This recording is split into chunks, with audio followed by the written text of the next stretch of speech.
le pasteur Tounassi nous a interpellés sur 12 points. Un bon et fidèle serviteur est une personne qui travaille avec excellence en l'absence du maître, respecte le contrat, c'est-à-dire ne modifie pas la parole de Dieu, est prudent et discipliné, aime l'œuvre de Dieu, donne la nourriture au temps convenable, c'est-à-dire obéit promptement, est délivré de la rébellion, connaît son maître, connaît la volonté de son maître et l'accomplit, veille sur lui-même, aime son maître plus que son œuvre, se multiplie rapidement et enfin devient une source de consolation pour le maître.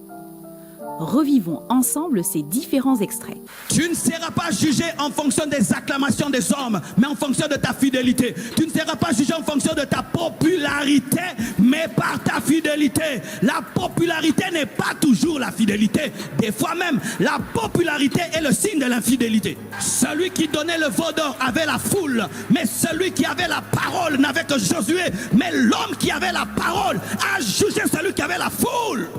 Quand tu prêches, est-ce que le Saint-Esprit dit Amen? Ou le Saint-Esprit dit hey, c'est la première fois que j'entends ça. Même moi, je ne connais pas. Waouh, quelle révélation! Oui, des fois nous étonnons, même le Saint-Esprit dit ah, quelle révélation! Ajoute encore parce que même moi là, je viens d'apprendre. Arrêtons d'ajouter à la parole. Arrêtons de corriger la vision. Reste fidèle. Si un médecin par sa distraction peut te rendre infirme, peut te tuer, s'il ne respecte pas la dose, et à combien plus forte raison un enfant de Dieu? Mais aujourd'hui on n'est pas prudent. Tu vas avec ta fiancée en retraite, vous deux, manque de prudence. Sois prudent, veille sur ta robe, veille sur ton témoignage. Tu ne peux pas parler comme tu veux, tu ne peux pas agir comme tu veux. Tu dois toujours veiller sur tes paroles, sur tes actions, sur ton témoignage, sur la réputation de l'évangile, la réputation de l'église, la réputation de Dieu. Et tu te gardes même de faire certaines choses qui sont légitimes seulement pour ne pas perdre les âmes. Mais les gens qui, je m'en fous, les je m'en fous, ne sont jamais des bons serviteurs de Dieu. C'est ma vie, c'est ma conviction, je fais ce que je veux. Tu n'es pas un bon serviteur. Vous êtes des chrétiens et vous voulez gagner des païens. Vous vous chamaillez devant eux, vous vous discutez devant eux. Qu'est-ce que vous créez dans le cœur? Non, ce n'est pas votre problème. Il fallait que tu puisses te chamailler et c'était la journée des chamailleries. Ne touche jamais à la gloire de Dieu. Servez Dieu avec crainte et tremblement. Ne touchez jamais à sa gloire. Lucifer a voulu toucher à la gloire de Dieu. Il est devenu un démon. Même quand tu touches, les gens sont guéris. Ce n'est pas ta main. Ta main mange seulement le foufou. Lorsque tu divises en deux la main rouge, n'oublie pas que tu es bègue. Et pendant que la main rouge s'ouvre, sache que tu es bègue. Et un bègue ne peut ouvrir la main rouge, sinon il allait se guérir lui-même du bégaiement. Et chaque fois que tu vois des signes, des prodiges et des miracles, et Dieu te bénir et t'élever, sache que ce n'est pas toi. Car si c'était toi, tu allais te guérir toi-même de tes infirmités et de tes anomalies. Et tu allais guérir tous les membres de ta famille et les délivrer. Ce n'est jamais toi. Sois prudent, sois prudent. Viens devenir des vedettes à l'église pour tout ce que vous faites. Il faut tout le temps qu'on vous dise merci, qu'il y ait des reconnaissances. Mes frères, il y a des endroits où tu sers Dieu, on te lance des bananes et des pierres, mais tu dis gloire à Dieu comme Étienne. Vous aimez trop la reconnaissance. Qu'est-ce que vous avez avec la reconnaissance? Qu'est-ce que vous avez? Vous avez des blessures intérieures. Il n'a pas cité mon nom, il m'a pas regardé, il m'a pas dit merci. Je suis blessé, j'arrête. Il n'y a pas de reconnaissance. Ce n'est pas l'homme qui va te récompenser, c'est Dieu qui va te récompenser. Et si tu travailles pour l'homme, tu vas arrêter de servir. Travaillez pour Dieu, travaillez pour Dieu. N'attendez pas les remerciements des hommes, attendez les remerciements de Dieu et apprenez à servir sans attendre la reconnaissance. Je ne suis même pas élevé. Avec la grâce que j'ai, je ne fais que porter des bancs. Mais dedans, moi je suis un prédicateur. Moi je suis un prédicateur, mais je porte les bancs. Mais je suis prédicateur. Arrête de crier que tu es prédicateur. Continue à porter les bancs. Si tu es fidèle avec les bancs, Dieu va te donner les hommes. Si tu es fidèle avec les animaux, tu vas vaincre Goliath. Car Dieu commence à t'humilier d'abord avant de t'élever. Mais vous voulez d'abord paraître alors que vous n'êtes pas encore formé. Si un jour tu prends les chaises, tu les casses, nous comprendrons que si tu as les hommes, tu vas les tuer. Comme ça, on ne te donne même pas les hommes. Continue à balayer, continue à torchonner, continue à faire des basses besognes entre guillemets. C'est là que Dieu te forme. Celui qui sait prendre soin des animaux saura prendre soin d'Israël.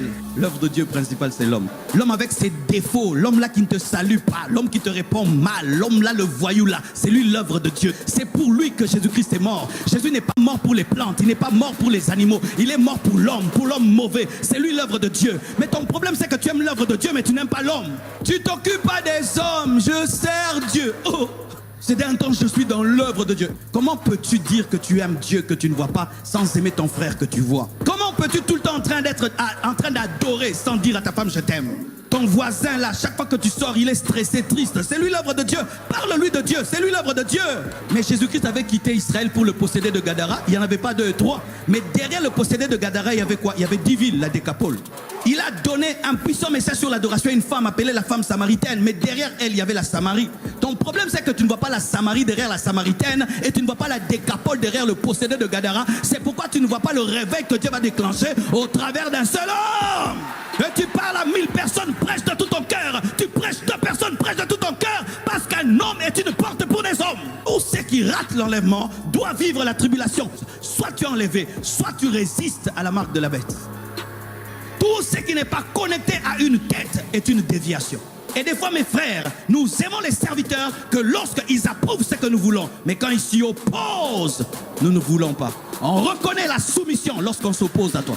Un vrai serviteur de Dieu aime quand Dieu lui révèle une autorité. Et Dieu lui dit, tu te soumets à celui-là. Il a la joie, il se sent en sécurité. Mais un rebelle, il aime tout le temps détruire les autorités. Quand tu es autorité, du coup, il doit te casser. Tu as l'esprit des gilets jaunes. Des gilets jaunes spirituels. Tout le temps, l'église, ils sont en marche. On ne veut pas ça, on ne veut pas ça, on ne veut pas ça. Pourquoi on a fait ça? Pourquoi on a fait ça? Pourquoi on a fait ça? Pourquoi on a fait ça? Pourquoi on a fait ça? Gilets jaunes spirituels. Rencontrer Jésus-Christ est plus fort dans mon cœur qu'avoir une grande église. Rencontrer Jésus-Christ est plus fort dans mon cœur qu'avoir une grande communauté. Rencontrer Jésus est plus fort dans mon cœur que faire marcher les paralytiques. Rencontrer Jésus-Christ est plus fort dans mon cœur que construire une grande église. Ça, si je rate, j'ai tout perdu. La Bible nous parle d'un ânon qui était attaché pendant des années ou pendant des mois. Personne n'était monté au-dessus de cet ânon. Et je crois que cet ânon pensait être maudit. Alors que ce n'était pas un ânon maudit, c'était un ânon réservé. Des fois, tu penses que tu es maudit alors que tu es consacré. Parce que ce n'est pas n'importe qui doit monter sur ton dos. Pas un pharisien, pas un sadducéen, mais Jésus-Christ en personne. J'aimerais encourager tous ceux qui vivent dans la consécration et qui pensent être en train de rater des choses. Tu n'es pas en train de rater. Dieu t'a réservé des meilleures choses. J'aimerais parler à toutes les femmes vierges qui ont refusé de coucher avec les hommes. Et aujourd'hui, tu es célibataire. Et on dit que tu as un esprit de célibat. Tu n'as pas un esprit de célibat, mais tu es une ânesse réservée. Tu n'as pas un esprit de célibat, mais tu es réservé. Tu n'es pas maudit, mais tu es mis à